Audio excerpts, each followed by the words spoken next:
बड़ी खबर इस वक्त आपको बता दें, वार्ता फेल होने के बाद ईरानी डेलीगेशन रवाना हुआ है ईरान के लिए। ईरानी डेलीगेशन पाकिस्तान से रवाना हुआ। यूएस गंभीरता से बात नहीं कर रहा था। ईरानी डेलीगेशन की ओर से यह कहा गया है कि वो इस बातचीत से बाहर निकलने का बहाना ढूंढ रहे थे। यूएस ने इस पूरे मामले में गंभीरता से बात नहीं की है। ईरानी डेलीगेशन की ओर से यह कहा गया है। उधर यूएस की तरफ से जेडी वेंस ने कहा कि हमने बहुत लचीलापन दिखाया लेकिन और बेस्ट ऑफर भी दिया, लेकिन ईरान की तरफ से उस तरीके से वार्ता नहीं हुई। वार्ता फेल होने की बात अमेरिकी उपराष्ट्रपति जेडी वेंस ने प्रेस कॉन्फ्रेंस करके कही। उन्होंने कहा कि ईरान कोई समझौता मानने को तैयार नहीं है। ईरान अमेरिका की बातचीत फेल हो गई है। ईरान कोई भी समझौता मानने को तैयार नहीं। जेडी वेंस की तरफ से कहा गया हम वापस जा रहे हैं। यह भी बताया गया कि हम बिना किसी डील के लौट रहे हैं और ये ईरान के लिए बुरी खबर है। ईरान को हमने अपना बेस्ट ऑफर दिया है। बातचीत के लिए अच्छी नीयत से हम यहां पहुंचे थे, अब तक किसी नतीजे पर नहीं पहुंचे हैं। ईरान के साथ 21 घंटे तक बातचीत हुई। ईरान के कई मुद्दों पर हमारी असहमति है, ये जेडी वेंस की तरफ से कहा गया।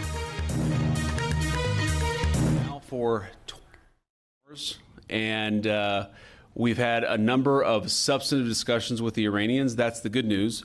The bad news is that we have not reached an agreement, and I think that's bad news for Iran much more than it's bad news for the United States of America. So we go back to the United States having not come to an agreement. We've made very clear what our red lines are, what things we're willing to accommodate them on, and what things we're not willing to accommodate them on.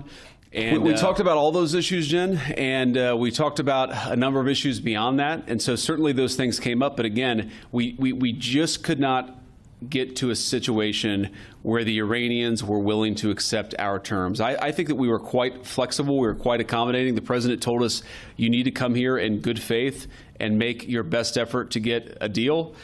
We did that. And unfortunately, we weren't able to make any headway. बड़ी खबर, Iran के delegation पर हमले का डर है Iran को। ये बड़ी जानकारी इस वक्त आपको दे दें। पाकिस्तान से रवाना हुए डेलीगेशन पर हमले का डर है। ईरान की तरफ से यह संदेह पहले भी जताया गया कि उन पर हमला हो सकता है, उनको टारगेट किया जा सकता है। और एक और बड़ी जानकारी ये कि हिजबुल्लाह ने इजराइल पर हमले का एक नया वीडियो जारी किया। IRGC ने इजराइल के कई शहरों और सैनिकों पर हमला किया है, उसका वीडियो हिजबुल्लाह की ओर से जारी किया गया है। आगे भी इजराइल पर हमले का संदेश जारी किया गया है हिजबुल्लाह की ओर से। जो ईरान के IRGC की तरफ से हमले किए गए थे इजराइल पर, उसका ये वीडियो हिजबुल्लाह की तरफ से जारी करते हुए बताया गया है कि आगे भी हमले जारी रहेंगे। कई शहरों और सैनिक ठिकानों को टारगेट किया गया था इन हमलों में। उन्हीं हमलों का ये वीडियो जारी किया गया है हिजबुल्लाह की ओर से। एक और जहां IDF की ओर से लगातार लेबनान में हिजबुल्लाह के ठिकानों को ग्राउंड ऑपरेशन के जरिए भी खत्म किया जा रहा है। वायुसेना की ओर से एयर स्ट्राइक की जा रही है।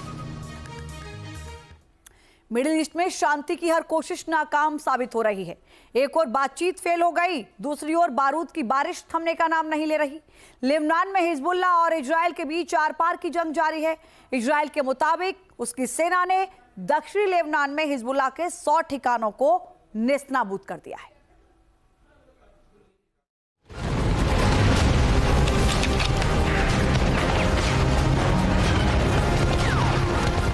कहने को युद्ध विराम की चर्चा गर्म है।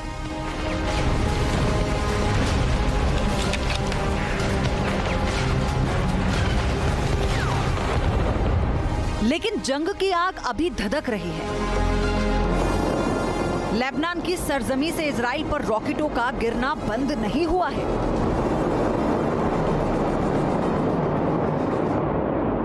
हिजबुल्लाह ने उत्तरी इजराइल के रिहायशी इलाकों को निशाना बनाया है।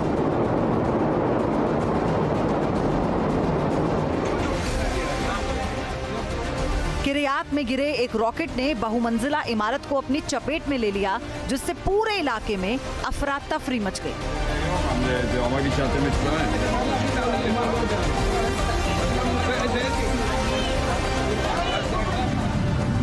इधर आईडीएफ के एयर डिफेंस सिस्टम लगातार एक्टिव हैं और जॉर्डन बॉर्डर की ओर से आ रहे सुसाइड ड्रोन्स को हवा में ही ढेर किया जा रहा है।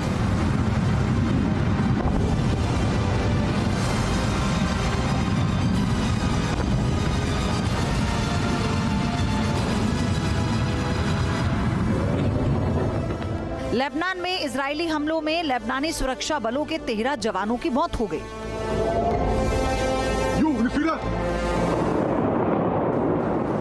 ये वीडियो किसी फिल्म का सीन नहीं है, बल्कि रियल स्ट्राइक है। इजरायली फाइटर जेट्स ने सीरियल अटैक किया और हिजबुल्लाह के कई ठिकाने धुआं-धुआं हो गए। हमलों के बाद चंद सेकंड में ही एक बड़े इलाके में धुएं और धूल का गुबार फैल गया। इजरायली सेना के मुताबिक जिन जगहों पर बमबारी की गई, वहां से हिजबुल्लाह के लड़ाके मिसाइल लॉन्च करने की तैयारी कर रहे थे। इजरायली हमले के बाद दक्षिणी लेबनान के नबातिही में कई इमारतें आग की चपेट में आ गई। मलबे के ढेर और आग की लपटों के बीच रेस्क्यू ऑपरेशन चलाना भी मुश्किल हो गया।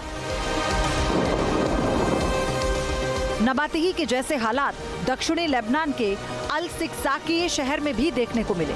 आईडीएफ की सटीक स्ट्राइक के बाद मल्टी स्टोरी बिल्डिंग में भीषण आग लग गई। देखते ही देखते पूरी बिल्डिंग मलबे के ढेर में तब्दील हो गई।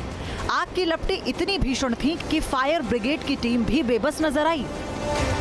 इजराइल ने दावा किया कि जिस बिल्डिंग को टारगेट किया गया, वहां हिजबुल्लाह के आतंकी रह रहे थे। हालांकि लेबनान ने इन दावों को खारिज कर दिया। लेबनान में हिजबुल्लाह के कई ठिकानों को इजराइल ने तबाह किया। उत्तरी इजराइल को टारगेट करने वाले 10 मिसाइल लॉन्चर को आईडीएफ ने एक झटके में खत्म कर दिया। इजरायली डिफेंस फोर्स ने साफ किया कि आगे भी इस तरह के हमले जारी रहेंगे।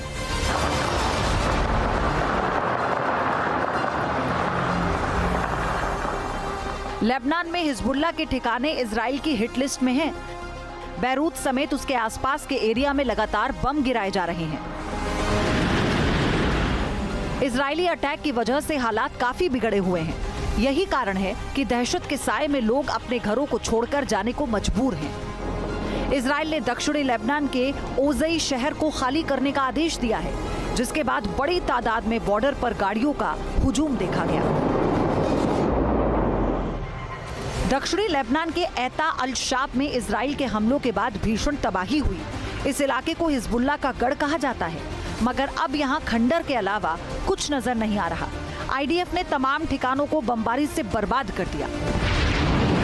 इस युद्ध की आग सिर्फ लेबनान बॉर्डर तक सीमित नहीं है। मिडिल ईस्ट में ईरान के भीषण हमलों से हुई तबाही की रोंगटे खड़ी कर देने वाली तस्वीरें सामने आ रही हैं।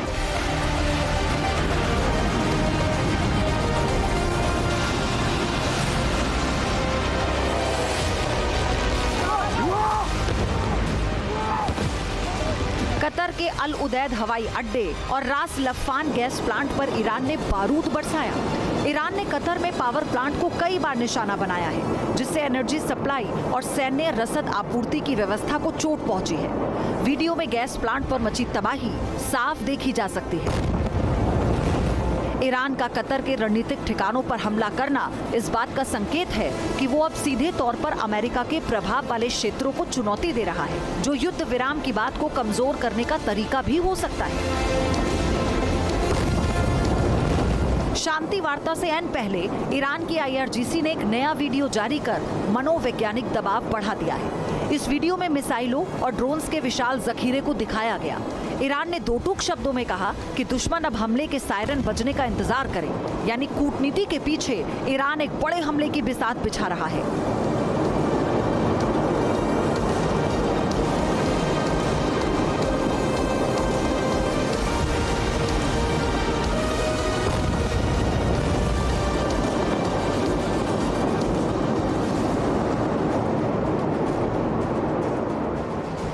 इसी बीच अमेरिका भी लगातार ईरान पर दबाव बढ़ा रहा है।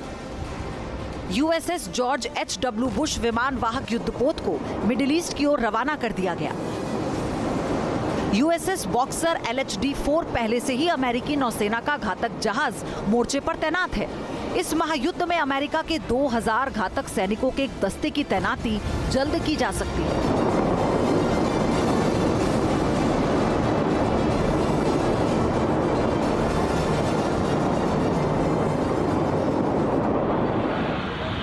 जंग के बीच अमेरिकी वायुसेना का पावर शो भी जारी है। चिली में हुए अभ्यास में F-35A जेट्स ने उड़ान भरी। सैंटियागो शहर के ऊपर हुए इस फ्लाइंग पास ने बता दिया कि अमेरिकी वायुसेना की तैयारी पूरी है और अगर ईरान के साथ सुलह पर बात नहीं बनी तो अमेरिका हम महायुद्ध के अगले चरण के लिए भी तैयार है।